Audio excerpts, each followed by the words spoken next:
আল্লাহর কালাম ইনজিলকে জিজ্ঞাসা করা হোক, হে ইনজিল বলো আল্লাহ কার উপর অনুগ্রহ করেছেন, দয়া করেছেন?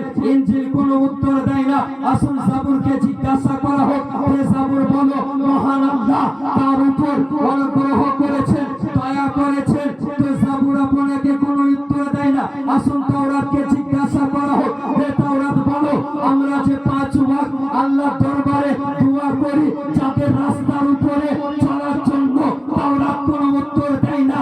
কিন্তু সুন্নি হানাফি মুসলমান কুরবান যান কোরআনে মুকাদ্দাসের উপর। কোরআনকে যখন আমি জিজ্ঞাসা করি, হে কোরআন বলো মহান আল্লাহ কার উপর অনুগ্রহ করেছেন, দয়া করেছেন?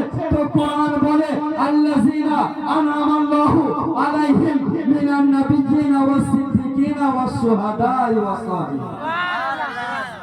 এই 4 জামাতের উপর আল্লাহ অনুগ্রহ করেছেন, দয়া করেছেন। আপনি বলবেন মৌলভী সাহেব